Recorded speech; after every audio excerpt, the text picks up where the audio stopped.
तो ये मैंने एसएलआर का खोला हुआ है। तो डिफ्रैक्शन में एक ये दो टाइप के होते हैं, फ्रेस्नेल एंड फ्रॉनहोफर। ठीक है, बहुत इंपॉर्टेंट नहीं है बट दिया हुआ है बुक में तो मैं थोड़ा सा बता दे रहा हूँ। फ्रेस्नेल डिफ्रैक्शन क्या होता है? When the source and screen are placed close to the aperture और obstacle and the light after diffraction appears converging towards the screen। Finite distance है, ठीक है। क्या क्या चीज़ के बीच में तुम्हारा देखो, एक तो होगा एपर्चर, ठीक है, एक होगा सोर्स जहाँ से लाइट आ रही है, और एक उधर होगा स्क्रीन।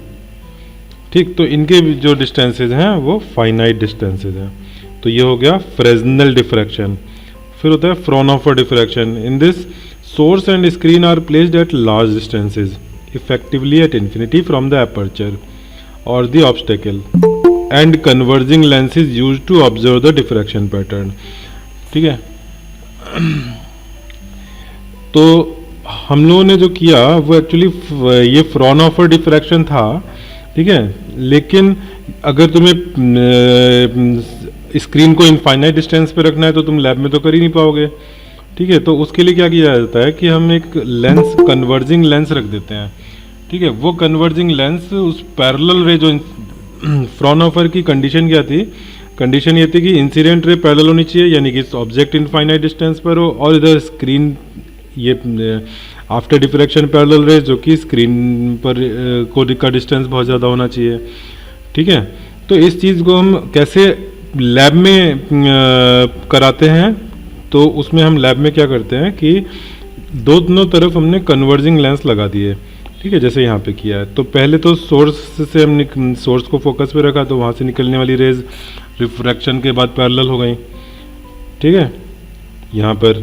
और फिर इधर ये पैरेलल रेज हैं, ये तुम्हारी इसके बाद कन्वर्ज हो गई, ठीक है। अच्छा, अब थ्योरी में मैंने जो तुम्हें समझाया वहाँ पे तो मैंने कहीं पर डेरिवेशन में लेंस लगाया नहीं था, ठीक है। तो मैंने एक्चुअली बिल्कुल एनसीईआरटी में जैसा दिया है उसको फॉलो किया। एनसीईआरटी में इस तरह से लेंस नहीं लगाया गया है, ठीक है। तो जितना मैंने जो बताया वो एनसीईआरटी के अकॉर्डिंग एग्जैक्टली है, ठीक है। बट अदर सारी बुक्स में इस तरह से लेंस लगा हुआ तुम्हें दिखेगा, तो उसको लेकर के ज़्यादा कन्फ्यूज़ नहीं होना है, उससे कोई दिक्कत नहीं है। जो हमने थ्योरी पढ़ी है वो लेंस हो या नहीं हो सबके लिए ट्रू होगी, ठीक है।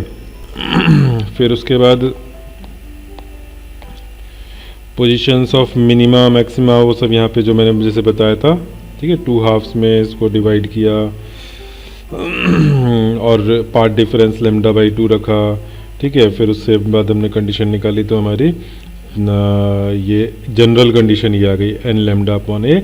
ये एंगुलर पोजीशन के लिए है, ठीक है। एक बार अभी मैं फिर से ज़रा डिराइव करवा दूंगा थोड़ा जल्दी से, ठीक है। फिर उसके बाद सेकेंडरी मैक्सिमम के लिए फिर 3/2 λ, 5/2 λ, इस तरह की पोजीशंस आ रही हैं, ठीक है। ज़रा देख लो हमने क्या किया था, एक बार ज़रा इम्पोर्टेंट डेरिवेशन है, पूछा जा सकता है। यहाँ पर एक लोकेशन ली, एक ये लोकेशन ली, ठीक है। 2 पार्ट में हमने डिवाइड किया हुआ है।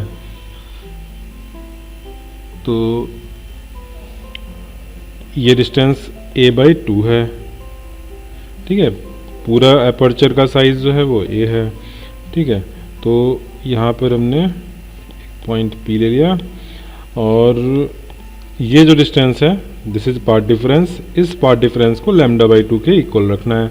पार्ट डिफरेंस कितना होगा तो वो तुमको मैंने पहले बताया था, इस तरह से थीटा लेकर के, और ये ले लो थीटा, ठीक है। इनफैक्ट यहाँ पे मुझे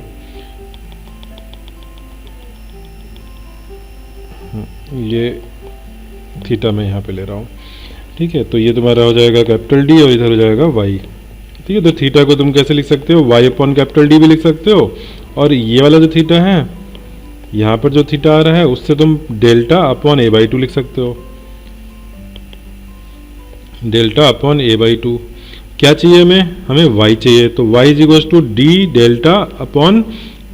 (2) पर चला जाएगा नीचे a, और डेल्टा को कितना डाल दें λ/2, तो ये कैंसिल हो गया, ठीक है। तो λD/a ये हो गया y किसके लिए? फर्स्ट मिनिमा के लिए।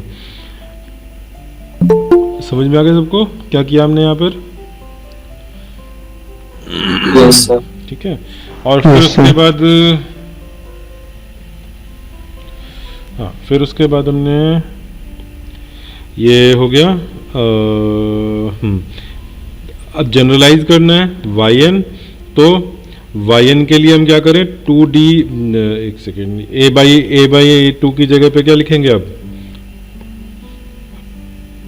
y upon capital D is equal to path difference upon a by, बताओ फर्स्ट के लिए 2 किया था, सेकंड के लिए a बाई 4 करेंगे, थर्ड के लिए a बाई 6 करेंगे, तो n के लिए 2n करेंगे। ठीक है, तो यहाँ से y इज इक्वल टू क्या मिलेगा, 2n times d delta upon a, और डेल्टा को हमने पार्ट डिफरेंस को लैम्डा बाई 2 रख दिया, तो ये हो गया 2 कैंसिल हो गया, n times lambda d by a।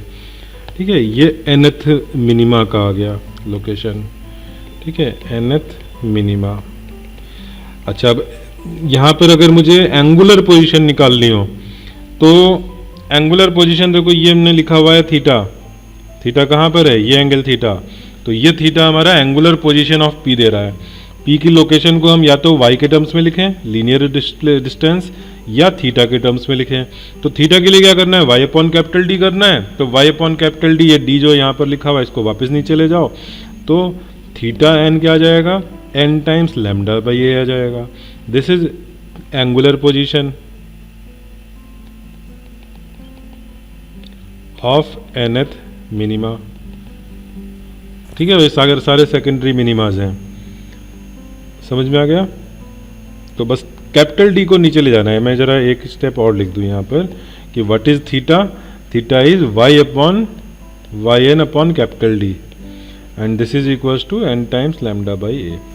तो बस कैपिटल डी उधर अगर प्रेजेंट है राइट साइड में तो वो लीनियर है, कैपिटल डी नहीं प्रेजेंट है तो वो एंगुलर है। ठीक है, तो एंगुलर और लीनियर में बहुत ज़्यादा फर्क नहीं है। एंगुलर पता है तो लीनियर पता लग जाएगा, लीनियर पता है तो एंगुलर पता लग जाएगा। ठीक है, हाँ, अगर ऐसा हो कि मान लो कैपिटल डी दिया ही नहीं हो, तो फिर हम ओनली थीटा निकाल सकते हैं एंगुलर पोजीशन, फिर हम और कोई पोजीशन वो लीनियर वाली नहीं निकाल पाएंगे। ठीक है, तो ये था। फिर मिनिमा तो हो गया। मैक्सिमा के लिए क्या करना था, ऑड पार्ट्स में डिवाइड करना था, 3, 5, 7 इस तरह से। ठीक है, और उसमें भी पार्ट डिफरेंस कितना रखना था, लैम्डा बाई 2 ही रखना था, और उसमें हम पेयर वाइज कैंसिल करेंगे और एक रह जाएगा, ऑड नंबर, इस वजह से एक नंबर लास्ट में रह जाएगा, तो हम कहेंगे कि बस उसकी वजह से डेंसिटी वहाँ पर, इफेक्टिव डेंसिटी बस उसी की वजह से, सॉरी डेंसिटी नहीं, इंटेंसिटी। ठीक है, अच्छा, अब एक दो डिफ्रैक्शन के न्यूमेरिकल कर लेते हैं।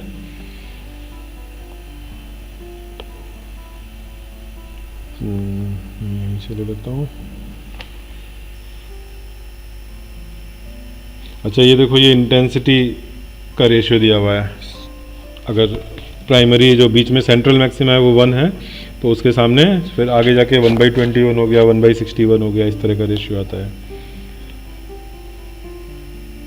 ठीक है, कोई पर्टिकुलर पैटर्न नहीं है, ऐसा नहीं कि इसमें कुछ AP GP कुछ बन रही हो। फर्स्ट देखो, फर्स्ट सेकेंडरी मैक्सिमा की इंटेंसिटी 4% रह जाती है, इतना फॉल्स स्टीप डाउन होता है। ठीक है, फास्ट 4% रह गया, फिर उसके आगे तो और भी कम हो गया।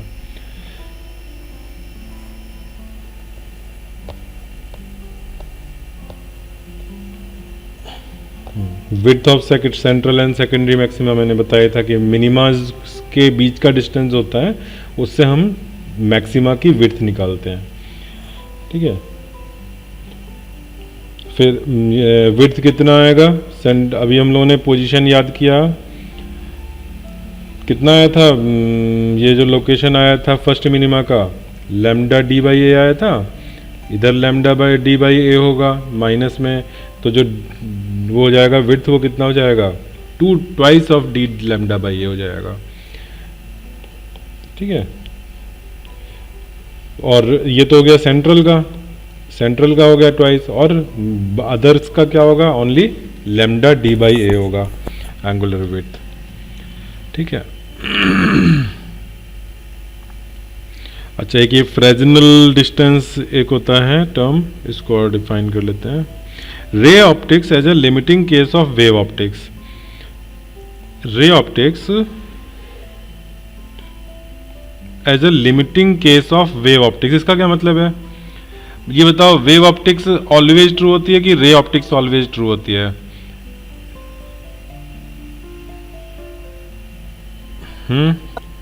जिसमें कोई एजम्पशन नहीं लिया गया हो। वेव। वेव।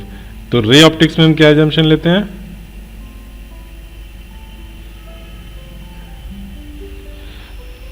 रे रेक्टिलिनियर प्रोपगेशन ऑफ लाइट। ये एजम्पशन लेते हैं रेक्टिलिनियर प्रोपगेशन, लेकिन ये होता कब है? ऐसा कब ट्रू है एजम्पशन? किस कंडीशन में ये चीज ट्रू है?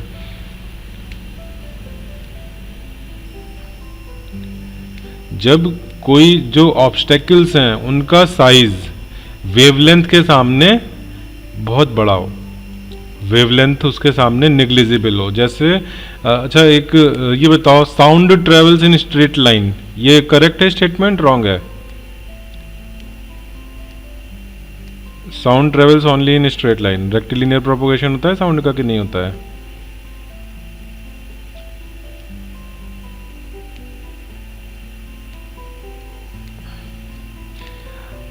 तुम्हारे रूम के दरवाजे खिड़की बंद हो तब भी तुम्हें बाहर की आवाज सुनाई दे जाती है?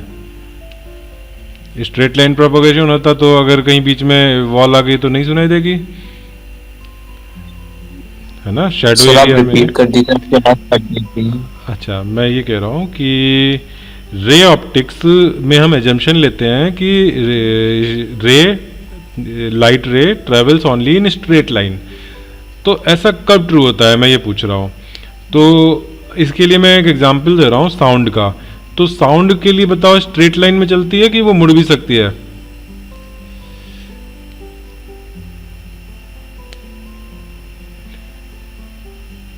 तुम्हारे घर में मुड़ भी सकती है। तुम्हारे घर में दूसरे कमरे में टीवी चल रहा हो तो तुम्हारे रूम में आवाज आ जाती है, भले ही तुम्हें टीवी दिख नहीं रहा हो। टीवी दिखता क्यों नहीं है? क्योंकि लाइट रे स्ट्रेट लाइन में चलती है, ठीक है? एटलीस्ट उस समय जो हमारे जिस कॉन्टेक्स्ट की बात हो रही है, जिस सिचुएशन की बात हो रही है, उस सिचुएशन में स्ट्रेट लाइन में चल रही है, ठीक है? तो वहां पर हमें टीवी की अगर रेज जो आ रही हैं वो मुड़ जाती तो हमें शैडो एरिया में बैठ के भी दिख जाता, ठीक है? तो टीवी तो नहीं दिखता है, लेकिन उसकी आवाज़ सुनाई दे जाती है। क्यों सुनाई दे जाती है? क्योंकि साउंड जो है बैंड हो जाती है, यानी साउंड में डिफ्रैक्शन बहुत इजीली, बहुत आराम से होता है, ठीक है? क्यों होता है? क्योंकि साउंड की जो वेवलेंथ होती है वो घर में जो ऑब्स्ट्रक्शंस हैं उनके ऑर्डर की साइज है, ठीक है? जब वेवलेंथ, जो भी हम वेव की बात कर रहे हैं डिफ्रैक्शन में, अगर वेवलेंथ का साइज और ऑब्स्टेकल्स का साइज लगभग इक्वल है, ठीक है, एक चीज़ बहुत ज़्यादा निग्लिजिबल नहीं है, तो वहाँ डिफ्रैक्शन आराम से होता है, ठीक है? वेवलेंथ के ऑर्डर का ऑब्स्ट्रक्शन साइज होना चाहिए, ठीक है? अच्छा, अब लाइट में क्या हो जाता है? लाइट में वेवलेंथ बहुत कम हो जाती है, बहुत छोटी सी है वेवलेंथ, और ऑब्स्टेकल का साइज बड़ा है, तो लाइट फिर वहाँ पे बेंड नहीं होती, या बेंड जो होती है वो हमें निग्लिजिबली, क्योंकि हम ऑब्स्टेकल के साइज से ही तो कंपेयर करेंगे। अगर मान लो 1 मीटर वाइड अगर कोई ऑब्स्टेकल है और उससे जब तुम उसकी जो शेडो बना रहे हो, सपोज उसके एक तरफ सोर्स है लाइट का और दूसरी तरफ शेडो बन रही है उस ऑब्स्टेकल की वजह से, तो शेडो रीजन में मान लो 1 mm अगर लाइट मुड़ भी गई तो हमें पता थोड़ी चलेगा।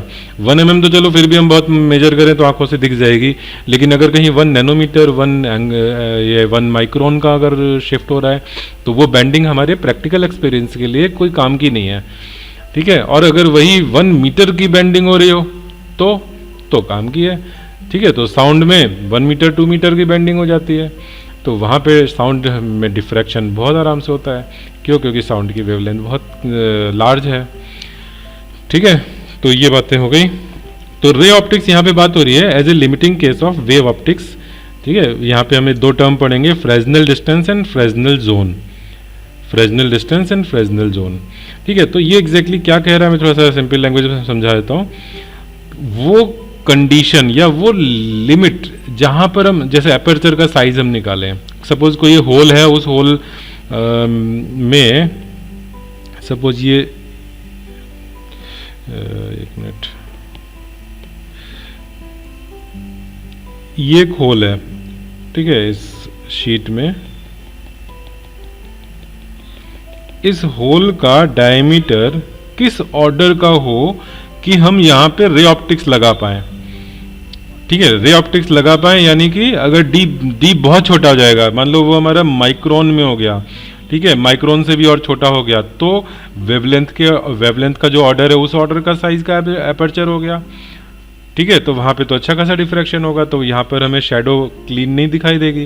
ठीक है, तो हम कहेंगे कि यहाँ पे ये जो वेव ऑप्टिक्स है वो डोमिनेट कर रही है। लेकिन यही अगर साइज हो जाए सपोज 5 सेंटीमीटर 10 सेंटीमीटर, तो वहाँ पर हम कहेंगे कि ray optics is a proper assumption. ठीक है, रे ऑप्टिक्स के जो भी रिजल्ट है वहाँ पे प्रॉपर वर्क करेंगे। ठीक है, तो वो कौन सा साइज होगा, जैसे यहाँ डी कैलकुलेट करें या जो भी वहाँ पर एपर्चर है जिस शेप का भी है, तो उसका हम कौन सा किस ऑर्डर का रखें कि ray optics is a good, या जो result obtained by ray optics hold valid. ठीक है, इसके लिए हम क्या करते हैं,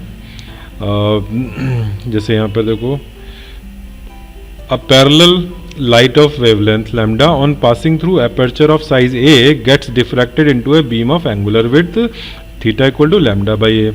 ठीक है, इतना जो है उसमें क्या हो गया, डेविएशन हो गया।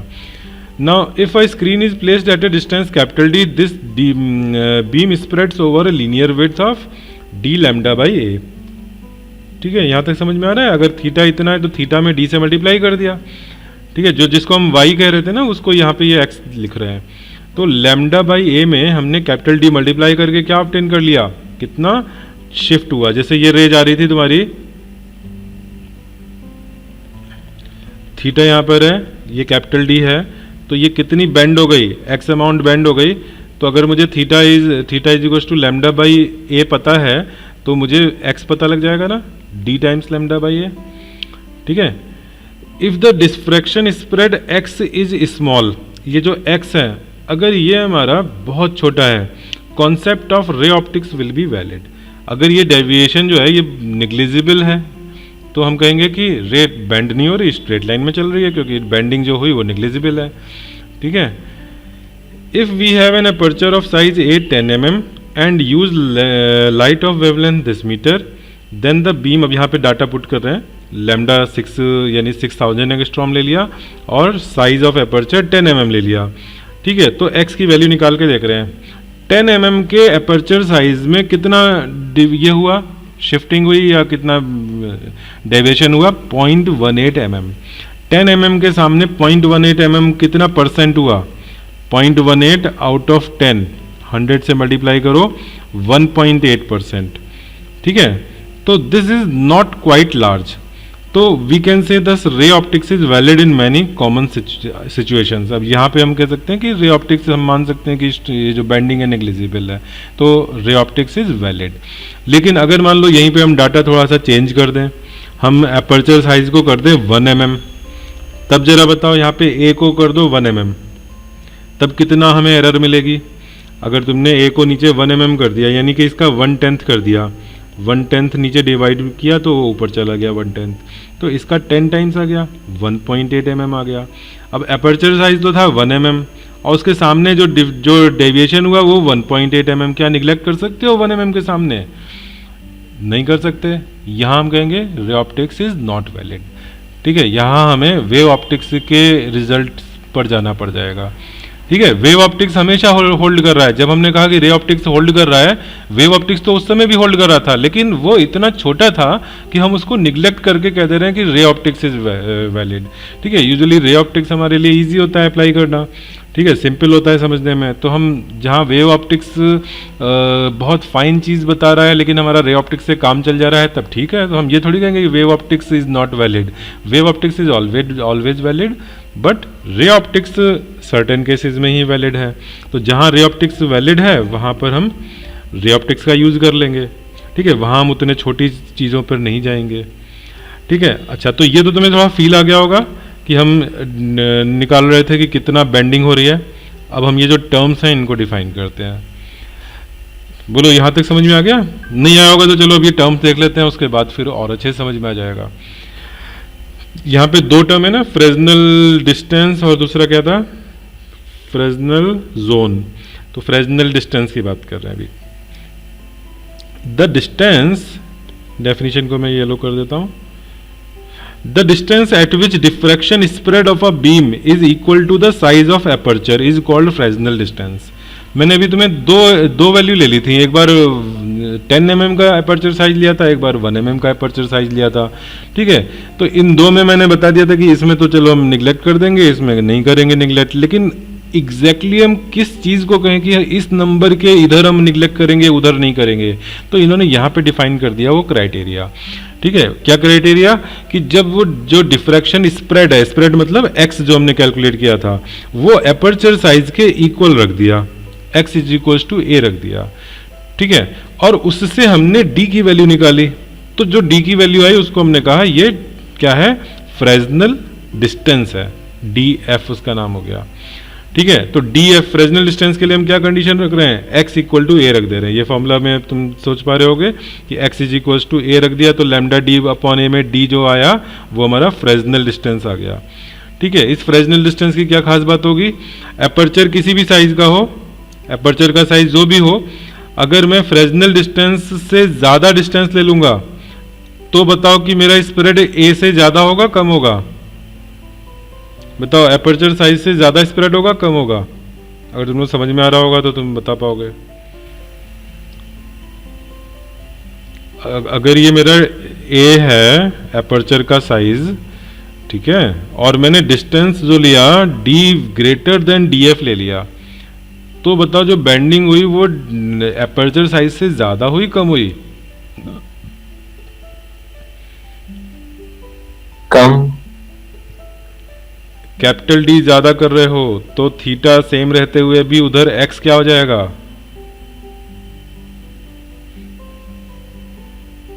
थीटा सेम रहते हुए भी यस ज्यादा होगा, स्प्रेड ज्यादा होगा, डिस्टेंस बढ़ाते जाओ स्प्रेड बढ़ता जाएगा, तो सिंपल सी बात है ना। तो ठीक है, सबको आ रहा है समझ में। तो अगर मैं फ्रेजनल डिस्टेंस से ज्यादा डिस्टेंस कर दूंगा तो मुझे रे ऑप्टिक्स में लगा सकता हूं कि नहीं,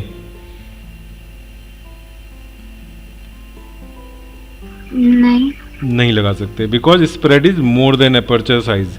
और अगर मैं डिस्टेंस को एपर्चर ये जो फ्रेजनल डिस्टेंस है उससे कम कर दूं तो लगा सकते हैं, ठीक है। D less than D F कर देंगे तो D less than D F में क्या होगा, जो स्प्रेड है वो छोटा रह गया, पास में हो गई स्क्रीन, स्क्रीन पास में हो गई तो स्प्रेड छोटा रह गया, तो हम कहेंगे कि यहाँ पर हम रे ऑप्टिक्स लगा सकते हैं, ठीक है। तो हमने क्राइटेरिया के ये डिफाइन कर दिया कि इस क्राइटेरिया से अगर कम डिस्टेंस होगी तो रे ऑप्टिक्स लगा सकते हो और ज़्यादा डिस्टेंस है तो नहीं लगा सकते, ठीक है। इसी तरह से हम ए पर भी क्राइटेरिया लगा सकते हैं, ए जो एपर्चर साइज है, ठीक है। एपर्चर साइज बहुत छोटा है तो उधर डेविएशन ज़्यादा हो जाएगा, एपर्चर साइज बड़ा है तो डेविएशन कम हो जाएगा, ठीक है। तो एपर्चर साइज अगर हम रादर देन डिस्टेंस पर हम ए एपर्चर साइज पर बोले तो वहाँ से आता है फ्रेजनल जोन की डेफिनेशन, ठीक है।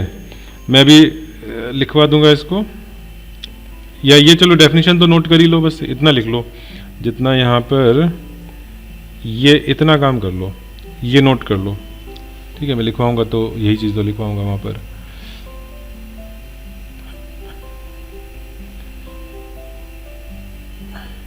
फिर आगे ये भी लिख देना, if D is less than D F then there will not be too much broadening, light will travel along straight lines, concept of ray optics will be valid.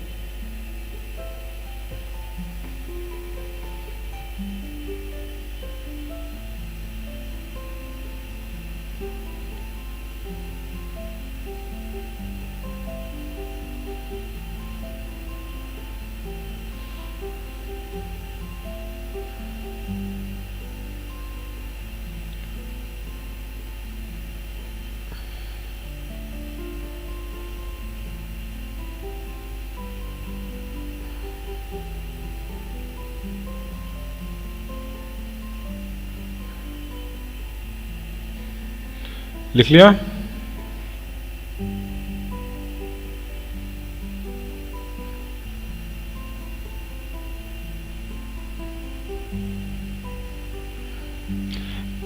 Feel आया इस चीज का? यहां पर अच्छा बताओ, हम कंडीशन किस पर लगा रहे हैं फ्रेजनल डिस्टेंस में? डिस्टेंस पर, कि डिस्टेंस इससे ज्यादा या इससे कम। ठीक है, और हम स्मॉल ए को फिक्स रख रहे हैं, स्मॉल ए हमारा चेंज नहीं हो रहा है, स्मॉल ए जो भी गिवन है हमारा, एक अपर्चर गिवन है, बस वो हमारा रखा हुआ है। ठीक है, एक for a given size of aperture हम फ्रेजनल डिस्टेंस उस कॉन्टेक्स्ट में डिफाइन वैल्यू पता कर ले रहे हैं। ठीक है, मान लो मेरे पास 10 सेंटीमीटर डायमीटर का है अपर्चर, या स्लिट है, रेक्टेंगुलर स्लिट है 10 सेंटीमीटर विड्थ की, तो उसके लिए हम डीएफ निकाल सकते हैं। ठीक है, सपोज एक यही गिवन डाटा से ले लो 6000 एंगस्ट्रॉम के लिए, कैलकुलेट करके देखो डी कितना आएगा। Lambda is equal to 6000 angstrom, that is 6 into 10⁻⁷ metre. ठीक है, अपर्चर साइज मैंने कहा 10 सेंटीमीटर, इसके लिए डीएफ निकाल के बताओ कितना होगा, कितनी दूर हम जो है वो मतलब रे ऑप्टिक्स कहाँ तक होल्ड कर सकता है। तो डीएफ की वैल्यू रख देते हैं, ए स्क्वायर 10 सेंटीमीटर 10⁻⁻2 हो जाएगा मीटर में, अपॉन 6 इंटू 10⁻⁷, ऊपर जाएगा तो 10⁵ बना देगा, 1/6 इंटू 10⁵। ठीक है, तो रफली ये 10⁴ ऑर्डर का आ रहा है। 10/6 कितना होगा, 5/3, 2 पॉइंट समथिंग, 2 इंटू 10⁴ कितना हो गया, 20 किलोमीटर। अगर 10 सेंटीमीटर की विड्थ का तुम्हारा स्लिट है तो स्क्रीन डिस्टेंस 20 किलोमीटर से कम अगर हो तो हम रे ऑप्टिक्स को वैलिड मान सकते हैं। ठीक है, तो यूजुअली 20 किलोमीटर कहाँ होता है डिस्टेंस। ठीक है, तो वहाँ पे रे ऑप्टिक्स हम कह सकते हैं ऑलवेज वैलिड है।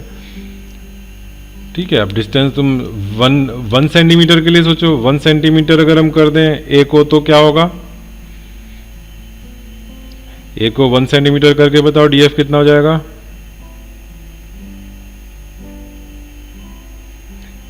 टेन की जगह 1 सेंटीमीटर रख दो, ये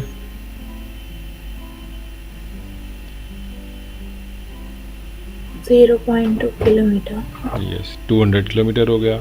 ठीक है, तो अब 200 किलोमीटर से बियॉन्ड में हम नहीं रे ऑप्टिक्स को ले सकते, बट 200 मीटर भी स्टिल अच्छा खासा है। ठीक है, और अगर कितना मैंने 1 सेंटीमीटर कहा, अब 1 mm ले लो, 1 mm में क्या होगा, तो 200 का अपॉन 2 हो गया, 2 मीटर आ गया डिस्टेंस। 2 मीटर के बियॉन्ड वो जो होगा डिफ्रैक्शन या बेंडिंग जो होगी वो 1 mm से ज़्यादा हो जाएगी। ठीक है, तो हम कंपैरिजन इस ए के साइज से कर रहे हैं, अपर्चर साइज से। ठीक है, तो यहाँ पे डीएफ हमारा 2 मीटर आ गया। चलो, अब तुम लोगों को थोड़ा फील आ गया इस चीज़ का। अब मैं कॉन्टेक्स्ट चेंज कर रहा हूँ। अभी हमने for a given size of aperture बात करी थी, अब हम for a given value of D की बात करेंगे कि D distance, screen and aperture का डिस्टेंस तो फिक्स हो गया, और अब मैं ए को वेरी करा रहा हूं। ठीक है, ए को वेरी करा के मैं पूछ रहा हूं कि बताओ ए के किस साइज पर जो बेंडिंग होगी या एक्स की वैल्यू होगी वो ए के इक्वल होगी। तो क्या करना है, वही फॉर्मूला हम यूज करेंगे, क्योंकि अभी भी तो एक्स इक्वल टू ए ही बोल रहा हूं मैं, बेंडिंग इक्वल टू ए। बस क्या हो गया कि अब हम ये जो फ्रेजनल जो डी स्पेशल कह रहे थे कि डी एक स्पेशल वैल्यू मिलेगी, अब डी पर स्पेशलिटी नहीं लगानी, डी तो गिवन है, अब हम ए पर स्पेशलिटी लगाएंगे कि ये हमारा एक पर्टिकुलर ए पता लगा for a given value of distance between screen and aperture, और इसको हम बोल रहे हैं फ्रेजनल जोन। ठीक है, अब चलो नीचे पढ़ो, यहाँ पे फ्रेजनल जोन आ जाएगा, ये for a given value of D. ठीक है, अब हमें डिस्टेंस फिक्स कर रखा है स्क्रीन और अपर्चर के बीच का, तो हम उसके लिए फिर अपर्चर पता लगाएं कि कितना होगा। तो यहाँ से जरा तुम यहाँ से इस फॉर्मूले से देख लो कि ए की वैल्यू क्या आ रही है, a is equals to lambda D का अंडर रूट। ठीक है, this is A F.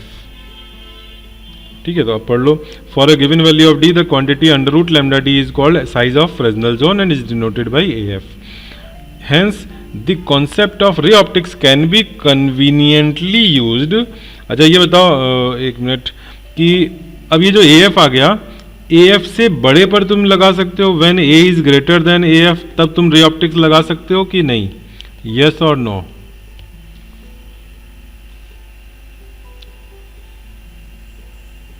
Aperture size बड़ा कर दे रहे हो तो बेंडिंग ज्यादा होगी कम होगी?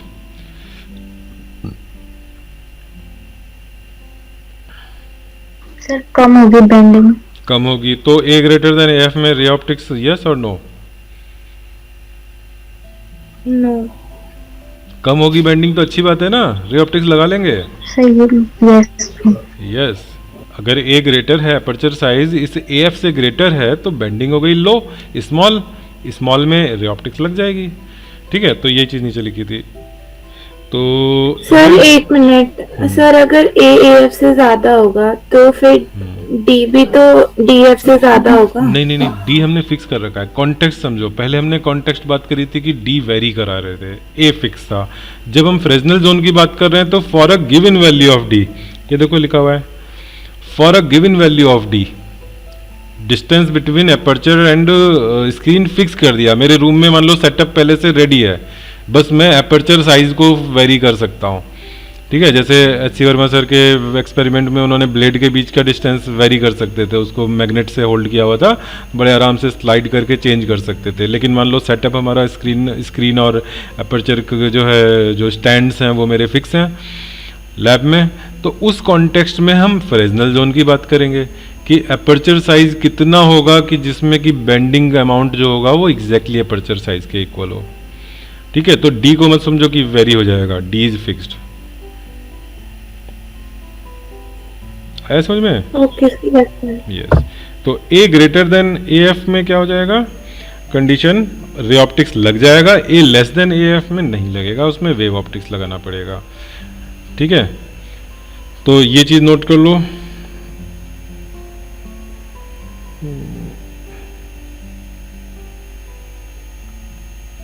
और इसमें तुम ऊपर से ये रिजल्ट से निकाल के दिखा देना।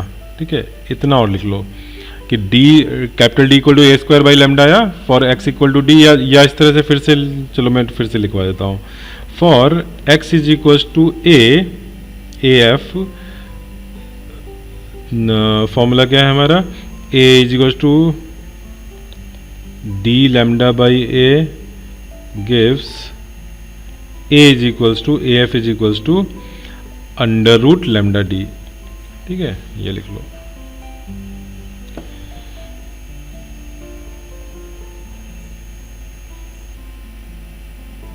तो तुमने यहाँ भी एफ रख दिया, यहाँ पर भी एफ रख दिया। ठीक है, x equals to a F, हमने फ्रेजनल जोन अपर्चर साइज लिया है, और उसके ये जो मैंने अभी हाथ से लिखा है उसके बाद फिर ये नोट कर लो।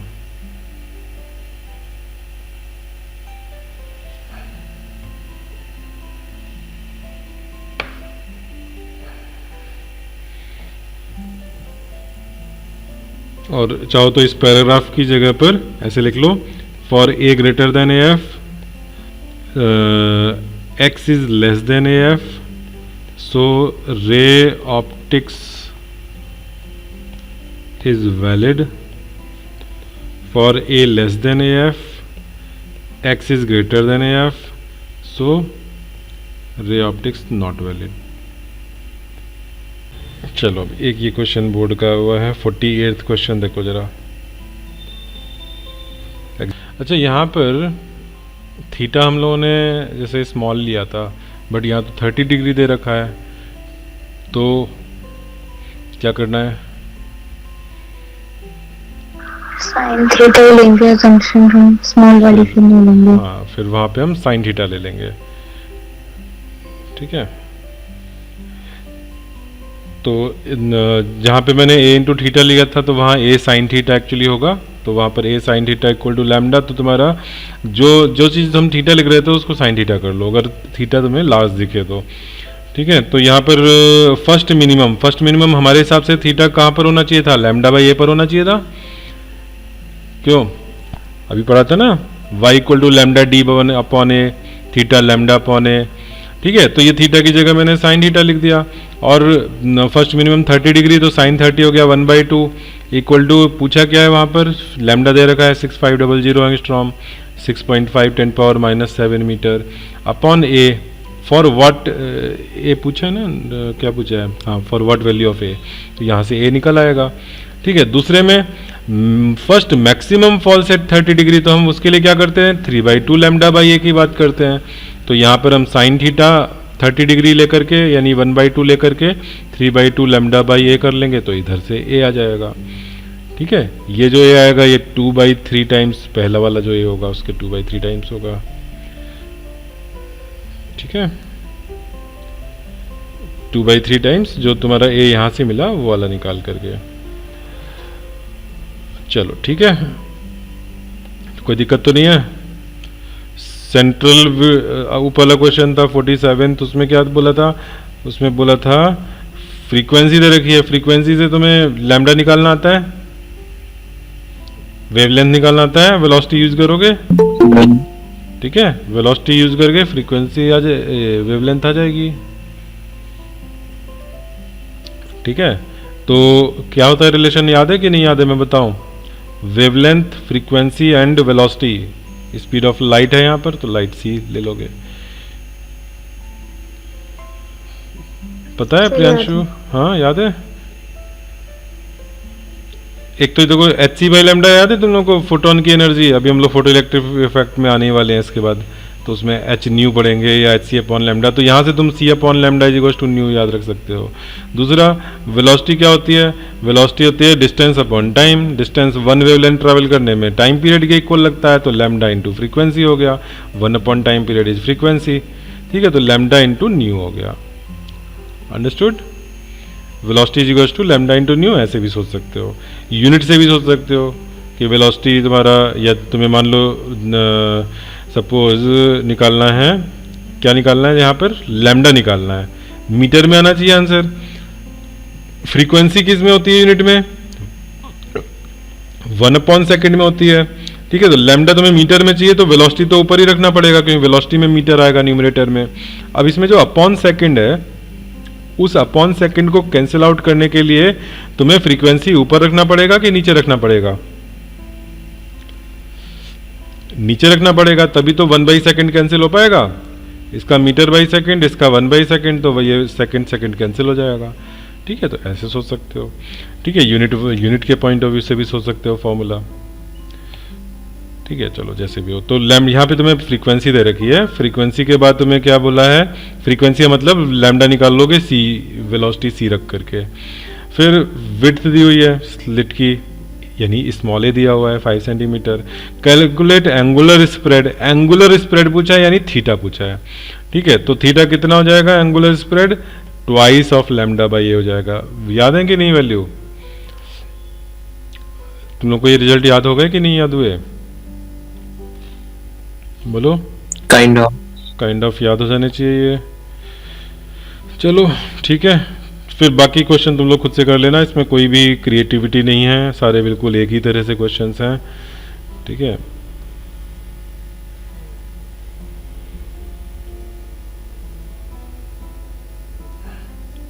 अच्छा यहाँ पे ये इंटरफेरेंस और डिफ्रैक्शन के कंपैरिजन पूछ लिए जाते हैं।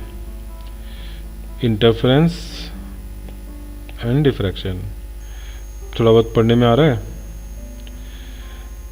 इंटरफेरेंस, अच्छा ये नोट्स में दिए हुए हैं तो तुम वहां से भी देख सकते हो। Interference is the result of superposition of secondary waves. जरा खुद से सोचो, किसका सुपरपोजिशन? इंटरफेरेंस में 2 वेवफ्रंट्स थे या 2 होल्स थे, 2 स्लिट्स थे, तो दोनों स्लिट अलग अलग जगह पर है, तो it is result of superposition of secondary waves starting from 2 different wavefronts originating from 2 coherent sources S1 S2। जबकि डिफ्रैक्शन में क्या हो रहा है? एक ही होल है, एक ही स्लिट है, तो this is the result of superposition of secondary waves starting from different parts of the same wave front. समझ में आया? एक ही वेव फ्रंट में हमने 2 पार्ट कर दिए थे और उन दोनों के सुपरपोजिशन से हमने कहा था। ठीक है, अंडरस्टूड? तो एक तो ये पॉइंट हो गया कि ये तुम्हारा किसका सुपरपोजिशन है? इंटरफेरेंस में 2 अलग अलग सोर्सेज हैं S1 S2, जबकि डिफ्रैक्शन में एक ही सोर्स, एक ही वेव फ्रंट के डिफरेंट पार्ट से सुपरपोजिशन हो रहा है। Next, all bright and dark fringes are of equal width. किसमें? इंटरफेरेंस में। ठीक है, तुमने बीटा का याद है रिलेशन? इंटरफेरेंस वाला भूल गए?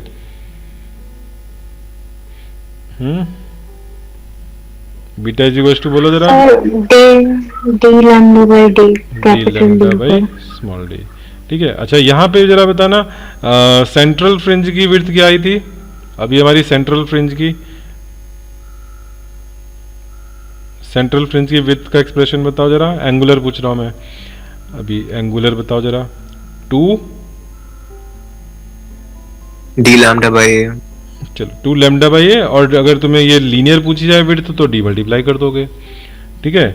और बीटा सेकेंडरी वाले जो थे, फर्स्ट सेकंड थर्ड फोर्थ आगे जो सेकेंडरी हैं वो इसकी हाफ, ठीक है। अगर कैपिटल डी मल्टीप्लाइड है इसका मतलब लीनियर है, और कैपिटल डी नहीं है तो एंगुलर है। तो जरा ऊपर वाले से कंपेयर कर लो, सेकेंडरी वाली जो एक्सप्रेशन है वो तुम्हारी कुछ कुछ ऐसी है, सेंट्रल वाली डबल हो गई है, ठीक है। तो जो इंटरफेरेंस है, इंटरफेरेंस में एक ही विड्थ है, जबकि डिफ्रैक्शन में 2 विड्थ आ रही हैं, सेंट्रल की अलग और सेकेंडरी की अलग। तो ये चीज़ कह सकते हो इसमें डिफरेंस में।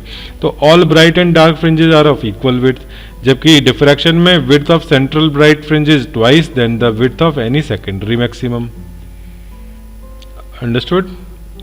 और third point, all bright fringes are of same intensity. Interference में, डिफ्रैक्शन में इंटेंसिटी डिक्रीज होती जा रही है। सेंट्रल ब्राइट की अगर 100 है तो जो सेंट्रल ब्राइट के बाद पहली सेकेंडरी मैक्सिमा है उसकी इंटेंसिटी 4 यूनिट है। सेंट्रल की अगर 100 है तो फिर 4 यूनिट है, फिर 4 के बाद तो फिर और शायद वो उसकी भी आधी रह गई थी, 1/61, फिर 1/121, तो 4 के बाद 2 रह गई, फिर और कम हो गई, इस तरह से था। Next, reasons of, fourth point पढ़ रहा हूँ मैं, reasons of dark fringes are perfectly dark, so there is good contrast. अच्छा ये तो इसमें तो एजम्पशन है कि ये YDIC की बात कर रहे हैं जहाँ पे S1 S2 की इंटेंसिटी सेम थी, ठीक है, तब तो ठीक है, फोर्थ एजम्पशन। अदरवाइज ये चीज़ इन जनरल इंटरफेरेंस के लिए ट्रू नहीं है। समझ में आ गया? फोर्थ पॉइंट इन्होंने इन जनरल की तरह से लिख रखा है, ये इन जनरल ट्रू नहीं है।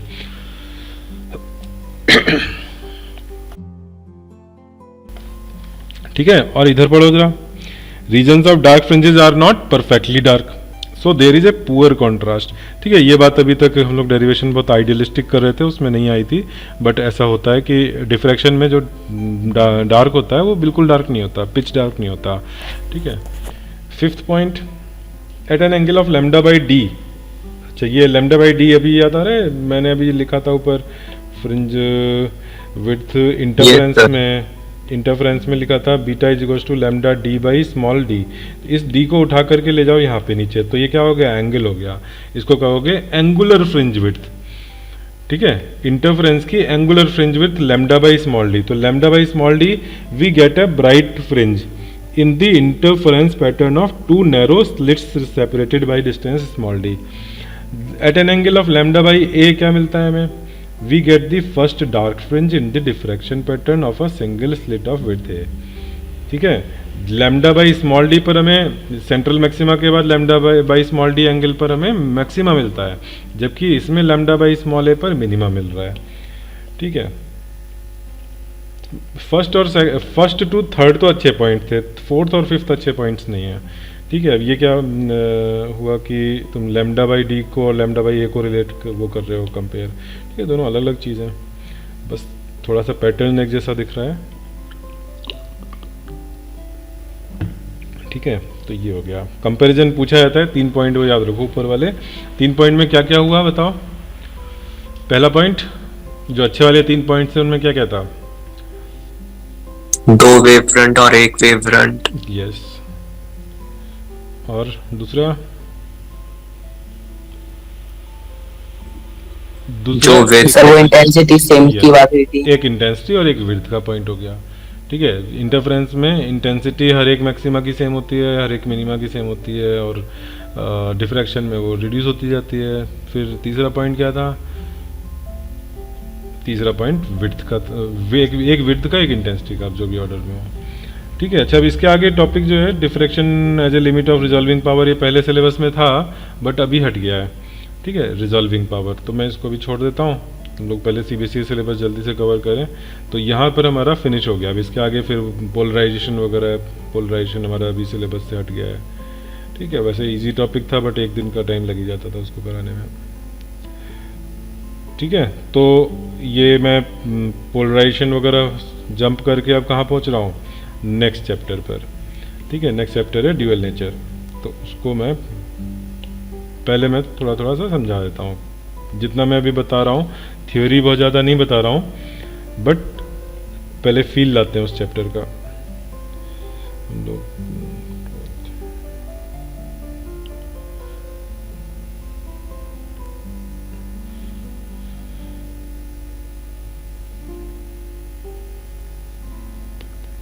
ड्यूअल नेचर चैप्टर,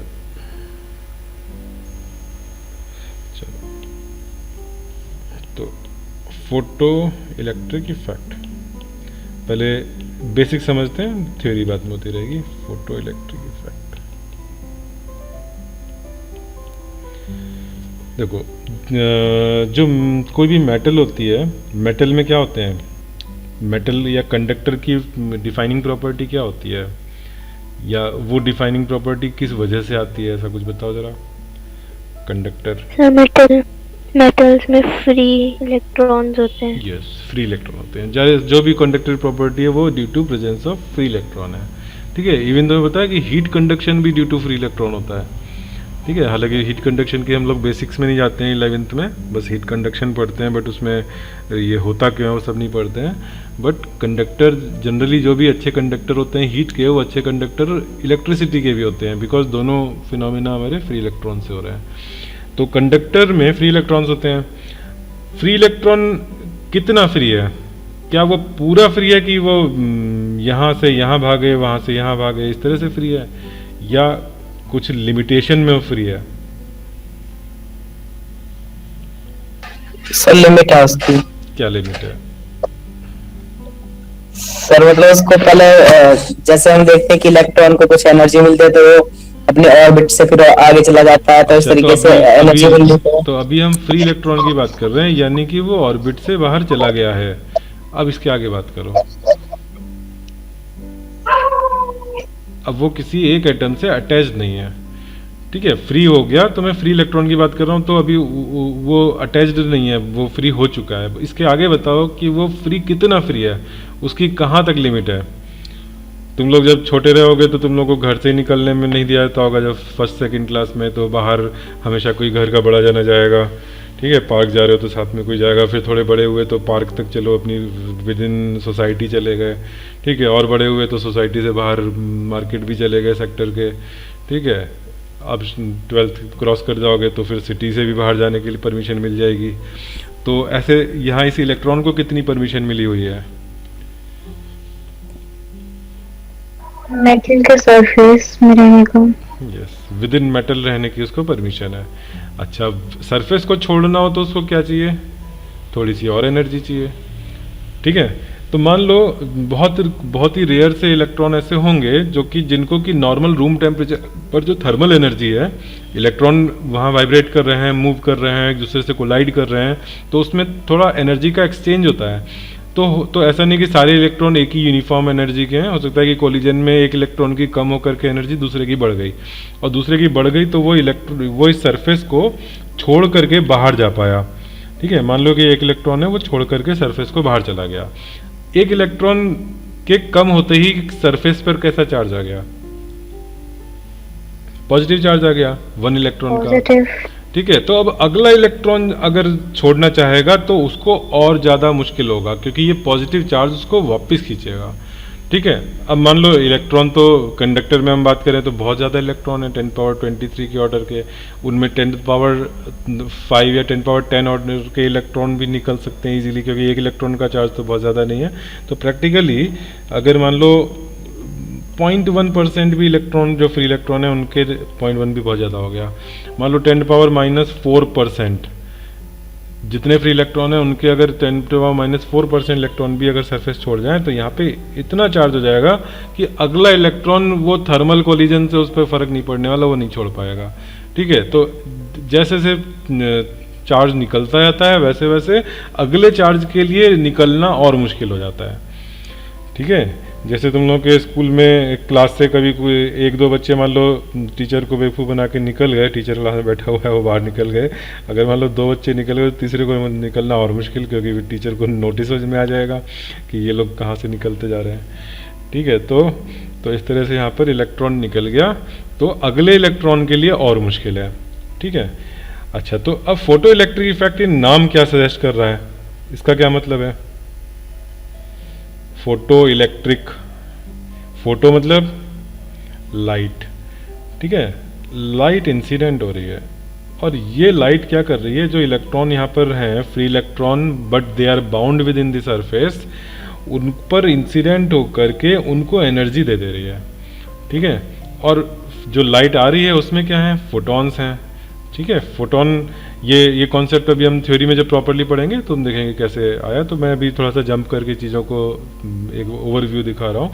तो यहाँ पर एक ये जो लाइट आ रही है उसमें क्या है, एनर्जी पैकेट्स हैं, ठीक है। हम लोग ये डिबेट भी पढ़ेंगे कि एनर्जी पैकेट, पहले तो हमने अभी पिछले चैप्टर में वेव ऑप्टिक्स पढ़ी है, उसके अकॉर्डिंग तो लाइट इज ए वेव, और वेव में एनर्जी कंटिन्यूस स्प्रेड होती है, ऐसे पैकेट्स के फॉर्म में नहीं होती है, ठीक है। तो किस तरह से वो हम इस कंक्लूजन पे पहुंचेंगे कि वेव परफेक्टली डिफाइन नहीं कर पा रही है यहाँ पे लाइट के कैरेक्टर को, यहाँ पर हमें पैकेट्स पार्टिकल की तरह से मानना पड़ रहा है। तो जो एक एक पैकेट जो इसमें है वो उसकी एनर्जी कितनी है, एच न्यू और h c by lambda, where nu is frequency of incident light, lambda is wavelength of incident light.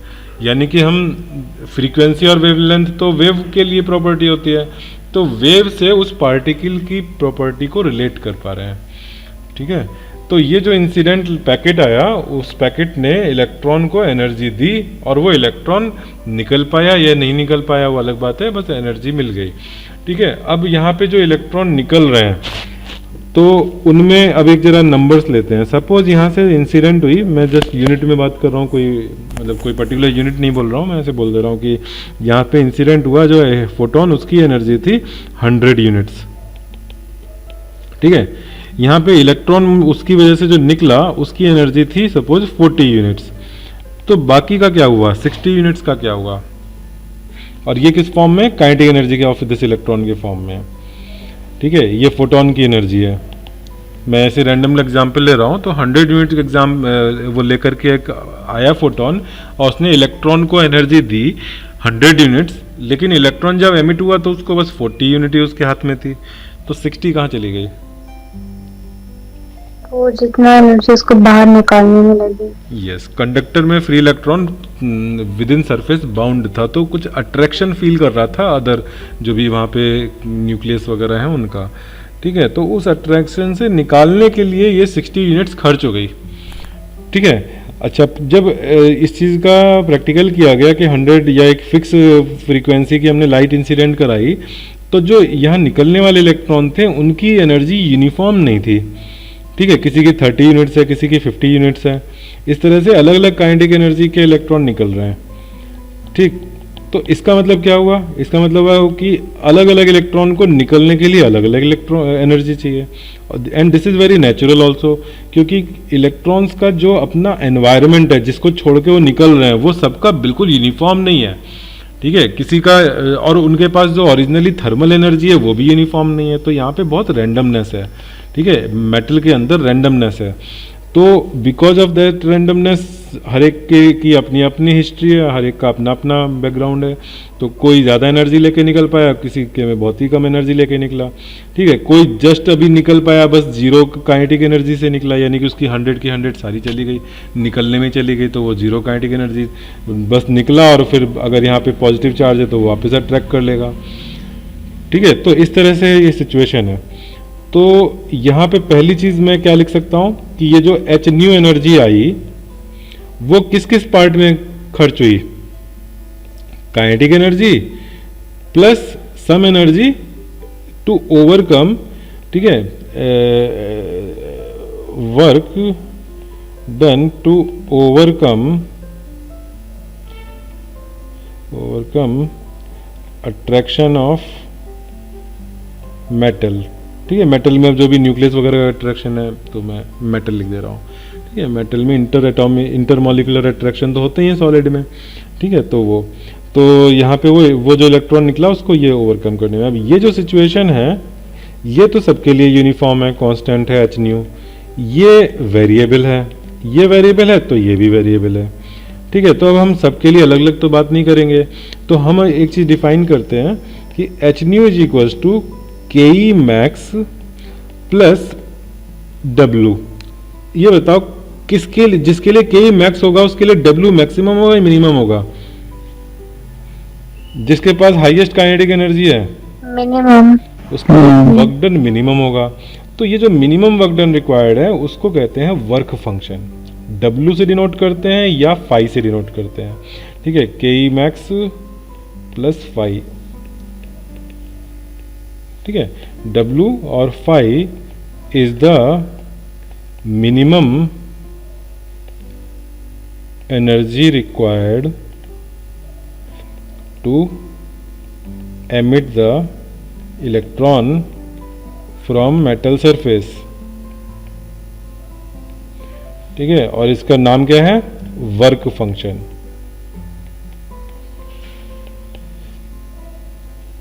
ठीक है, सबको ये कहानी समझ में आ रही है? अच्छे से फील आ रहा है सिचुएशन का?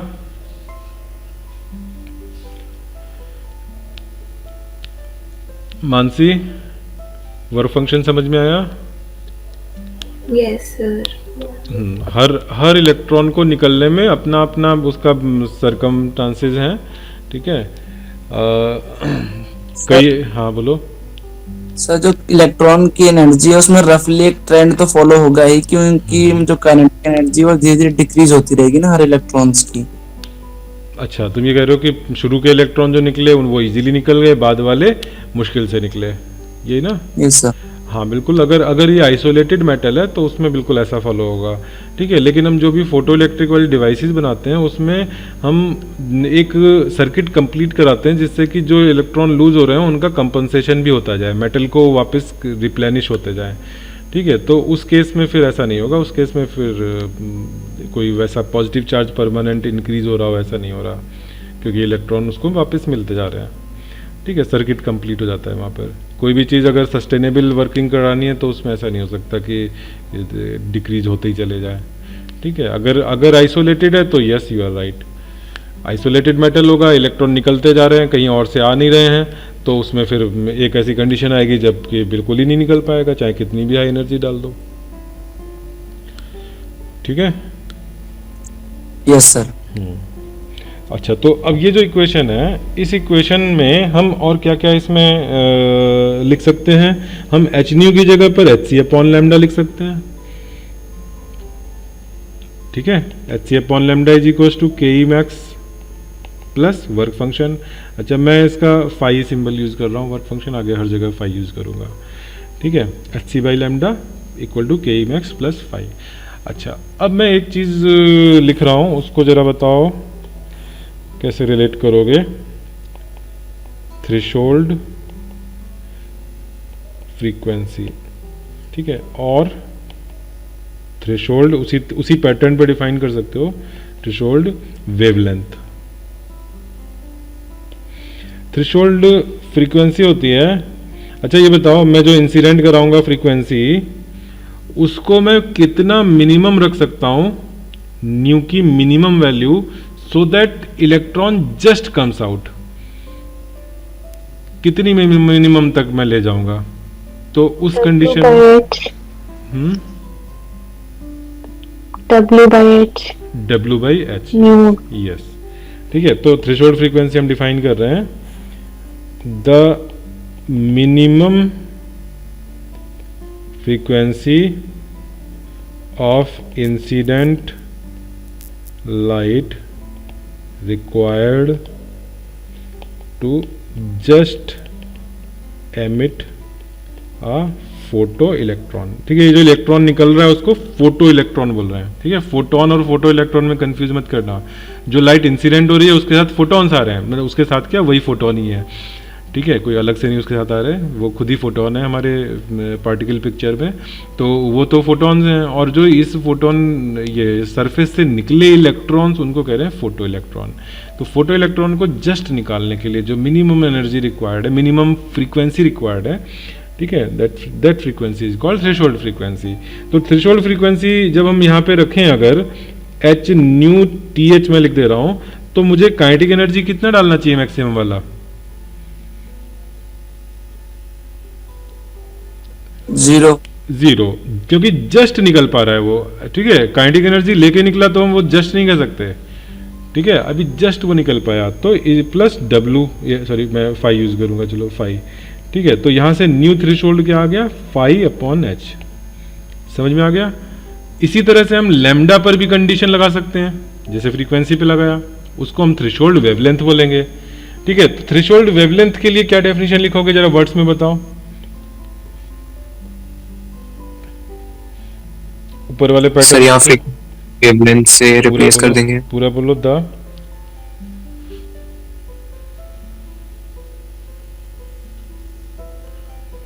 Maximum wavelength. Very good, the maximum wavelength, ठीक है। मैं एक्सपेक्ट कर रहा था कि कोई भी बोलेगा तो मिनिमम बोलेगा, तो बिकॉज वेवलेंथ डिनोमिनेटर में है, ठीक है। मिनिमम फ्रीक्वेंसी ऑफ रिक्वायर्ड का मतलब क्या है कि उस मिनिमम से कम फ्रीक्वेंसी पर तुम अगर इंसिडेंट कराओगे, मिनिमम से भी कम, तो निकल ही नहीं पाएगा, तो वर्क फंक्शन ही नहीं दे पाएगी वो वेव, वो लाइट, ठीक है। अगर less than this minimum frequency करोगे तो वो वर्क फंक्शन के भी इक्वल नहीं हो पाएगा, तो निकाल ही नहीं पाएगा। वेवलेंथ में अगर तुम मिनिमम यूज करते, ठीक है, अगर तुमने लिखा होता the minimum wavelength required to just emit, तो इसका मतलब होता कि मिनिमम वेवलेंथ से कम वेवलेंथ अगर डालो तो नहीं निकल पाएगा इलेक्ट्रॉन। लेकिन मिनिमम वेवलेंथ से कम वेवलेंथ का मतलब है एनर्जी वाइज हायर एनर्जी, ठीक है। एनर्जी का फॉर्मूला hc/λ है। अगर मैं एक लैम्डा की वैल्यू डिफाइन कर दूं कि इसको हम थ्रेशोल्ड वेवलेंथ कह रहे हैं और उसको मैं मिनिमम बोल रहा हूं, तो मिनिमम से कम वाले में तो अलाउ नहीं होना चाहिए, तभी तो मिनिमम वर्ड का सिग्निफिकेंस होगा। तो मिनिमम हम बोल रहे हैं, इसका मतलब उससे कम में अलाउ नहीं होना चाहिए, लेकिन यहाँ तो लैम्डा कम करोगे एनर्जी बढ़ रही है, तो उल्टा रखना पड़ेगा कि लैम्डा अगर मैं मैक्सिमम बोलूं कि मैक्सिमम वेवलेंथ, तो मैक्सिमम से ज़्यादा में क्या हो जाएगा, वेवलेंथ और बड़ी हो जाएगी, बड़ी जाएगी तो एनर्जी कम हो जाएगी, तो वो नहीं निकाल पाएगा कम एनर्जी वाला फोटोन, ठीक है। तो the maximum wavelength of incident light required to, अच्छा एक मैं ऐसा करता हूँ, यहाँ ऊपर मैंने और करके ही लिख दिया था, तो यहाँ डेफिनेशन तो मैंने थ्रेशोल्ड फ्रीक्वेंसी की लिखी है, तो यहाँ पर अलग से लिख देते हैं आप थ्रेशोल्ड वेवलेंथ, ठीक है। तो क्या हो जाएगा, of incident light required to just emit a photoelectron, ठीक है। तो यहाँ पे hc/λ threshold is equals to 5, तो यहाँ से lambda threshold is equals to hc/5। अब बताओ ये फॉर्मूले तुम्हें याद रखने चाहिए क्या, lambda threshold is equal to hc/5, 5/h, बताओ ये सब बिल्कुल नहीं याद रखने, बिल्कुल नहीं याद रखने, बस hc/λ तुमने फोटोन की एनर्जी, h न्यू फोटोन की एनर्जी, और ये जो इक्वेशन है, ये बताओ ये इक्वेशन कितनी मुश्किल थी, क्या इसको तुम रटो नहीं तो लिख सकते हो, अगर कॉन्सेप्ट समझ में आ गया तो,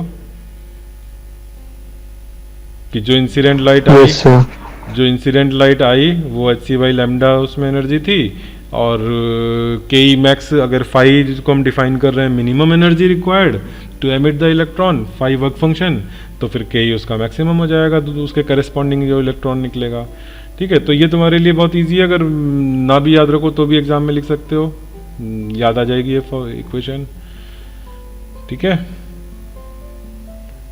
चलो तो एक फन फैक्ट बताता हूं तुम्हें, आइंस्टाइन को किस चीज के लिए जाना जाता है, आइंस्टाइन के नाम से सबसे पहले दिमाग में क्या आता है, जो एक शायद 9-10th के बच्चे को पता नहीं है, मास एनर्जी, ओके। और कुछ बताओ, कोई और टॉपिक, फोटो इलेक्ट्रिक इफेक्ट भी है, ओके। और relative time, relativity, yes, theory of relativity, ठीक है। थ्योरी ऑफ रिलेटिविटी तो ऐसी चीज थी कि लोग जो है मतलब दिमाग में नहीं घुसे, सोचते ही रह जाओ कि ऐसा कैसे कह दिया। जैसे थ्योरी ऑफ रिलेटिविटी क्या कहती है कि तुम अगर मान लो एक कार जा रही है 60 किलोमीटर पर आवर की स्पीड से, ठीक है, और तुम बैठे हो एक कार में जिसकी स्पीड 40 किलोमीटर पर आवर है, तो तुमको वो जो 60 वाली है वो किस स्पीड से दिखेगी आगे जाते हुए, 20 से, यस सर, ठीक है। अच्छा, अब एक फोटोन जा रहा है c स्पीड से, ठीक है, और एक दूसरा फोटोन है वो भी सी स्पीड से आ रहा है, ठीक है, ए और बी बोल देते हैं। बी पे बैठ के ए को देखोगे तो ए की स्पीड क्या दिखेगी? 0। जीरो। थ्योरी ऑफ रिलेटिविटी कहती है कि ए पर बैठ के बी को देखो तो भी स्पीड सी दिखेगी, बी पर बैठ के ए को देखो तो भी स्पीड सी दिखेगी। In any reference frame speed of light is c, ठीक है। तो उस समय तो किसी को समझ में नहीं आया ये कैसे बोल दिया, फिर बाद में जब उसके एक्सपेरिमेंटल प्रूफ मिले, ठीक है, और पहले जो थ्योरेटिकल चीज़ें जो अनएक्सप्लेन्ड थी उनके आंसर इस थ्योरी से मिले, ठीक है, तो फिर पूरी तरह से एक्सेप्ट हो गया। तो आइंस्टाइन ने थ्योरी ऑफ रिलेटिविटी दिया, ठीक है, फोटो इलेक्ट्रिक इफेक्ट दिया, इक्वल टू mc² दिया, ठीक है। इनमें तुम्हें सबसे ज़्यादा बड़ी चीज़ क्या लगेगी? सबसे ज़्यादा बड़ी चीज़ की ये चीज़ तो बिल्कुल ही माइंड ब्लोइंग है, जिसके लिए उसको बहुत प्राइज़ मिलने चाहिए, नोबेल प्राइज़ भी मिला है उसको। रिलेटिविटी। तो नोबेल प्राइज़ उसको रिलेटिविटी के लिए नहीं मिला है, वो इस इक्वेशन के लिए मिला है, ठीक है, ये आइंस्टाइन इक्वेशन बोलते हैं इसको, ठीक है। फोटो इलेक्ट्रिक इफेक्ट के लिए मिला है आइंस्टाइन को, ठीक है। जो चीज़ न्यूटन ने 15वीं सेंचुरी 16वीं सेंचुरी में बोल दिया था, उस चीज़ को दोबारा से बोलने के लिए मिला है प्राइज, ठीक है। चलो, तो चलो ये सारा चीज़ समझ में आ गया तुम लोग को। अब एक और कॉन्सेप्ट लाते हैं जो कि यहाँ पर हमें ज़रूरत पड़ेगी। अगर मान लो एक इलेक्ट्रॉन है, उसको मैं इलेक्ट्रोड्स के बीच में मैंने बैटरी लगा करके पोटेंशियल डिफरेंस V क्रिएट कर रखा है, ठीक है। ये जो इलेक्ट्रोड्स हैं इनके बीच में पोटेंशियल डिफरेंस V, और यहाँ पे ये नेगेटिव प्लेट है, ये पॉजिटिव प्लेट है, और ये नेगेटिव इलेक्ट्रॉन है, ठीक है। इस इलेक्ट्रॉन को नेगेटिव रिपेल करेगी, पॉजिटिव अट्रैक्ट करेगी, तो वो इस तरफ उस पर इलेक्ट्रिक फील्ड्स का फोर्स लगेगा, ठीक है। इस फोर्स से ये एक्सेलरेट होगा। तो ये बताओ कि अगर इसकी काइनेटिक एनर्जी इनिशियली 0 है तो फाइनल इसकी काइनेटिक एनर्जी क्या होगी? के फाइनल मैंने V तुम्हें दे रखा है, V के यूज करके बताओ। ये मैंने तुम लोगों को मैग्नेटिज्म में ऑलरेडी करा रखा है, रिपीट है ये। कितना? EV कैसे आया ये? कहाँ से आया? Charge into energy. Potential energy. चलो, लेकिन मुझे अभी उससे रिलेशन नहीं समझ में आया अच्छे से, तो जरा थोड़ा सा और अच्छे से समझाओ इसको, फील लाओ।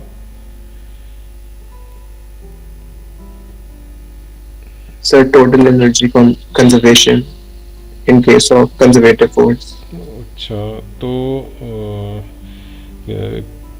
कंजर्वेशन यानी K1 plus U1 is equal to K2 plus U2 ऐसे लिखा जाए। तो इनिशियली K 0 है, तो इनिशियली पोटेंशियल एनर्जी क्या है?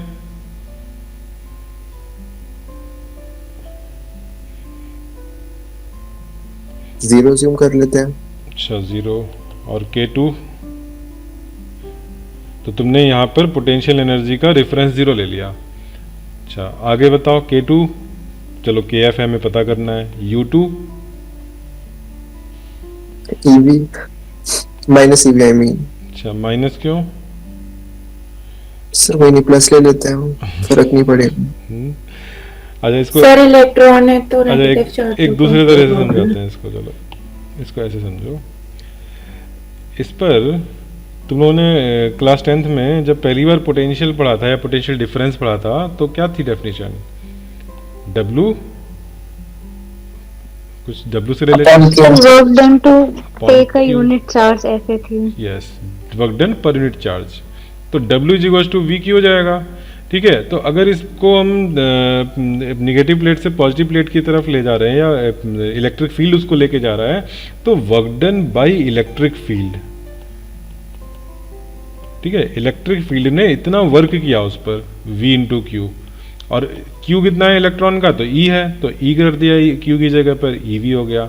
ये वर्क डन उसका क्या कर रहा है? काइनेटिक एनर्जी बढ़ा रहा है, ठीक है। पॉजिटिव वर्क डन हो रहा है इसका, इस पर जो फोर्स लग रहा है वो राइटवर्ड लग रहा है। इलेक्ट्रिक फील्ड यहाँ पॉजिटिव से नेगेटिव ऐसा होगा, और नेगेटिव चार्ज पर जो फोर्स लगेगा इलेक्ट्रिक फील्ड का वो इधर लगेगा, तो फोर्स के डायरेक्शन में डिस्प्लेसमेंट हो रहा है। तो फोर्स के डायरेक्शन में जो वर्क डन हुआ by electric field that is this, and work done by work energy theorem क्या होता है, चेंज इन काइनेटिक एनर्जी होता है, के एफ माइनस के इनिशियल। इनिशियल तुमने जीरो मान लिया है कि हमने जीरो से छोड़ा था, ठीक है। अगर मान लो हम इनिशियल जीरो ना भी माने तो हम ये तो कह ही सकते हैं ना कि जो चेंज इन काइनेटिक एनर्जी है दैट इज ईवी। ये तो और जनरल हो गया चीज़। इनिशियली चाहे तुम कुछ भी ले लो, इनिशियली तुम जितने भी ईवी रखना है उतना ईवी रख लो, तो उसमें इंक्रीज कितना कराना होगा, ईवी का इंक्रीज करा दो काइनेटिक एनर्जी में, ठीक है। तो अब ये बहुत इंपॉर्टेंट रिजल्ट है, बहुत ही फ्रीक्वेंटली यूज होता है कि अगर हमने वी पोटेंशियल डिफरेंस से एक्सेलरेट कराया है चार्ज पार्टिकल को, ठीक है, अगर क्यू चार्ज है पार्टिकल पर जनरल, ठीक है, तो उसमें काइनेटिक एनर्जी में इंक्रीज होता है वो क्यू इंटू वी होता है, ठीक है। इलेक्ट्रॉन है तो ईवी होता है, चेंज इन काइनेटिक एनर्जी। अब इनिशियल जो भी हो, इनिशियली जीरो है तो फिर यही फाइनल काइनेटिक एनर्जी हो जाएगी, ठीक है। तो ये चीज़ समझ में आ गई। अच्छा, अब इसका उल्टा करते हैं। एक इलेक्ट्रॉन है जिसकी कि 15 ईवी की काइनेटिक एनर्जी है, ठीक है। इलेक्ट्रॉन की काइनेटिक एनर्जी, प्रोटॉन की काइनेटिक एनर्जी हमेशा जनरली ईवी या एमईवी में यूज होती है। एम मतलब मेगा इलेक्ट्रॉन वोल्ट, ठीक है। तो अभी 15 ईवी इसकी काइनेटिक एनर्जी है। बताओ इसको रोकने के लिए, स्टॉप करने के लिए कितना पोटेंशियल डिफरेंस लगाएं। इस बार प्लेट उल्टी लगानी पड़ेगी, ठीक है, फील्ड अपोजिट डायरेक्शन में लगाना पड़ेगा। तो बताओ कितने वोल्टेज हम लगाएं कि ये रुक जाए अपोजिट प्लेट पर पहुंचने से पहले। 15 वोल्ट, और 15 से ज़्यादा भी लगा सकते हैं। कम लगाओगे तो वो नहीं रोक पाएगा, ठीक है। जस्ट रोकना है कि वो बस नेगेटिव प्लेट तक जस्ट पहुंच के रुक गया, तो 15 वोल्ट लगाना पड़ेगा, ठीक है। तो ये सब चीज़ें समझ में आ गई। तो अब हाँ, तो अब देखो जो हमारा जो सेटअप होगा इस फोटो इलेक्ट्रिक इफेक्ट में वो कुछ ऐसा होगा। यहाँ पर है विंडो, इस विंडो से इसमें लाइट हम इंसिडेंट करा रहे हैं। ये हमारी ट्यूब है, ठीक है, वैक्यूम ट्यूब कह सकते हैं उसको। यहाँ पर मेटल, हैवी मेटल का हम रखते हैं, ठीक है, हैवी मेटल का इलेक्ट्रोड जिसमें कि इलेक्ट्रॉन, हैवी मेटल नहीं वो तो एक्सरे में होता है। यहाँ तो हम जो फोटो इलेक्ट्रॉन इजीली निकाल पाए लाइट से, ठीक है, तो सोडियम वगैरह रखते हैं यहाँ पे, ठीक है, सीजियम, सोडियम फर्स्ट ग्रुप वाले अच्छे होते हैं मेटल। अच्छा, ये हो गया। मैं सबसे पहले इजी बना रहा हूँ, की वगैरह फालतू की फॉर्मेलिटी नहीं, ठीक है, सिंपल सी चीज़ समझ में आए। यहाँ पे वोल्टेज लगा दिया। अच्छा, कैसे पॉजिटिव निगेटिव, ज़रा एक मिनट, नहीं बैटरी की ज़रूरत नहीं है, एक एमीटर लगा दो जस्ट करंट को मेजर करने के लिए। अच्छा, अब लाइट इंसिडेंट हुई, लाइट यहाँ पर पड़ी, क्या हुआ, इलेक्ट्रॉन निकले, ठीक है, इलेक्ट्रॉन निकले, इलेक्ट्रॉन यहाँ अपोजिट प्लेट पर पहुँचे। अभी मैंने कोई बैटरी नहीं लगाई है, यानी कि कोई पोटेंशियल डिफरेंस नहीं है इनके बीच में, ठीक है। इलेक्ट्रॉन यहाँ पर पहुँचे और फिर अच्छा ये तुम्हारी प्लेट जो है पॉजिटिवली चार्ज हो गई थी निकलने पर, बट ये क्योंकि सर्किट कंप्लीट हो जाएगा तो वो तुम्हारा कंपनसेशन हो जा रहा है, ठीक है। तो यहाँ पर अगर तुम चाहो तो एक छोटा सा एलईडी लगा करके देख सकते हो, एलईडी जल जाएगी, ठीक है, सिंपल फोटो इलेक्ट्रिक प्लेट जो होती है, ठीक है। तो एक तो ये हो गया। अब एक्सपेरिमेंट की बात करते हैं। हम जो एक्सपेरिमेंट करेंगे उसमें क्या करेंगे हम लोग, डिटेल में अगली क्लास में कराऊंगा। अभी जस्ट हमने यहाँ पर इलेक्ट्रॉन निकल रहा था, इलेक्ट्रॉन को रोकने के लिए इधर हमने निगेटिव प्लेट लगाई, इधर पॉजिटिव प्लेट लगाई, ठीक है, सेल लगाया इस तरह से। ये सेल ने इसको निगेटिव कर दिया, ठीक, जो पोटेंशियल डिफरेंस है वो वी हो गया। ये वी हमारा वेरिएबल, हम मतलब इसको चेंज कर सकते हैं। तो अगर मान लो इस वी को चेंज करके, मैंने देखा यहाँ पर एक एमीटर भी लगा हुआ है, एमीटर की पहले तो हमने वी को 0 रखा तो एमीटर में रीडिंग आ रही है क्योंकि ये फोटो इलेक्ट्रॉन निकल करके सामने वाली प्लेट पे पहुंच रहे हैं और करंट फॉर्म हो रहा है, तो एमीटर में हमें करंट मिला। फिर हमने इस वी को इस तरह से जैसी पोलैरिटी दिख रही है ऐसे लगाया। ये क्या करेगा, निकलने वाले इलेक्ट्रॉन्स को रिपेल करेगा क्योंकि निगेटिव प्लेट है यहाँ पर, ठीक है। तो इलेक्ट्रॉन्स को ये रिपेल कर रहा है, रोक रहा है। लेकिन अभी वी को मैं 0 से धीमे धीमे बढ़ा रहा हूँ तो अभी वो पूरी तरह से रिपेल नहीं कर पाया, but because of that repulsion जो करंट हमें एमीटर में मिल रही है वो रिड्यूस होती जा रही है, ठीक है। एक ऐसा V आया, मान लो V की वैल्यू हमें मिली 15 वोल्ट, 15 वोल्ट पर ये एमीटर की रीडिंग अभी अभी जस्ट 0 हुई है। तो इस 15 वोल्ट का क्या सिग्निफिकेंस है इन टर्म्स ऑफ, जो हम लोगों ने यहाँ पे काइनेटिक एनर्जी अभी देख रहे थे कि अलग अलग काइनेटिक एनर्जी के इलेक्ट्रॉन्स निकल रहे हैं, उन उसके टर्म्स में बताओ what is this 15 volt representing. यहाँ पे इलेक्ट्रॉन निकल रहे हैं अलग अलग काइनेटिक एनर्जी के, ठीक है, किसी की 1 काइनेटिक एनर्जी है, किसी की 2 है, किसी की 3 है, 5 है, 10 है, इस तरह से एनर्जीज हैं इनकी। तो ये 15 वोल्ट क्या बता रहा है? जो थोड़ी सी छोटी सी काइनेटिक एनर्जी वाले हैं 1 2 3, उनको रोकने के लिए हमें कितनी नेगेटिव वोल्टेज चाहिए थी? 1 वोल्ट, 1 काइनेटिक एनर्जी 1 EV वाले के लिए 1 वोल्ट चाहिए थी, 2 EV वाले को रोकने के लिए 2 वोल्ट चाहिए थी, ठीक है। 15 वोल्ट पे सारे रुक गए, तो 15 वोल्ट क्या रिप्रेजेंट कर रहा है? मैक्सिमम जो है किसी मैक्सिमम Ke max, हमारे फॉर्मूले में H nu equal to Ke max plus 5 था, तो ये Ke max है। ये 15 वोल्ट का मतलब कि 15 EV is your Ke max, ठीक है। और ये जो वोल्टेज हो गया 15 Ke max से रिलेटेड जो V0 हो गया, इसको बोलते हैं स्टॉपिंग पोटेंशियल, ठीक है। तो स्टॉपिंग पोटेंशियल की डेफिनेशन क्या हो जाएगी? द मैक्सिमम पोटेंशियल या द मिनिमम पोटेंशियल, कैसे इसको डिफाइन करें? Which is required to stop the flow of all the electrons. Minimum, maximum में तो इनफाइनाइट कर दो, रुक जाएगा, ठीक है। तो this is the minimum potential, minimum retarding potential या minimum negative potential which is required to stop the flow of photo electrons completely, ठीक है। तो ये V0 मैं ऐसा कह सकता हूँ ना कि Ke max का ये एक ऑल्टरनेट वे ऑफ रिप्रेजेंटेशन हो गया स्टॉपिंग पोटेंशियल, ठीक है। Substantially Ke max and stopping potential एक ही बात बता रहे हैं, ठीक है। तो Ke max और V0 में रिलेशन क्या होगा, बोलो जरा। Ke max और स्टॉपिंग पोटेंशियल में क्या रिलेशन आएगा? Equal. Ke max equal to V0 लिख दें, Ke max equal to V0।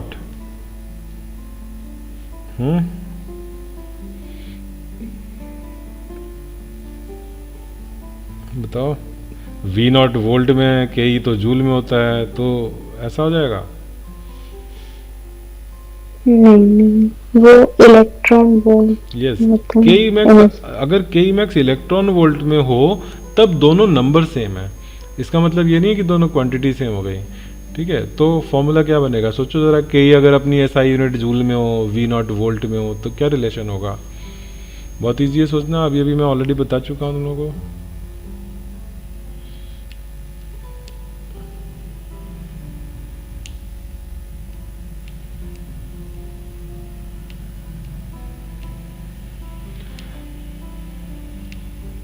तुम लोग का अभी रे ऑप्टिक्स का चल रहा होगा ना, उसमें सबमिशन अभी रे ऑप्टिक्स का चल रहा है। अच्छा, और सॉल्यूशन वगैरह टाइमली उसमें पोस्ट हो जाते हैं, तुम लोग को सही से पता लग जाता है? हाँ सर। सर इसमें Ke max जूल में और V0 वोल्ट में ऐसे है। बिल्कुल ऐसा यूनिट में है, तो रिलेशन क्या होगा? तो फिर हम V0 में क्या इलेक्ट्रॉन का चार्ज मल्टीप्लाई करेंगे, कुछ ऐसा? बिल्कुल करोगे। अभी हमने Q into V to delta के नहीं बोला था, ठीक है। जब इलेक्ट्रॉन का कॉन्टेक्स्ट है तो स्मॉल e मल्टीप्लाई करोगे, उसमें क्या बात है, ठीक है। तो ये Ke max का स्टॉपिंग पोटेंशियल से रिलेशन हो गया, ठीक है। सब सारी चीज़ नोट्स में डेफिनेशन वगैरह दे रखी है, तो मैं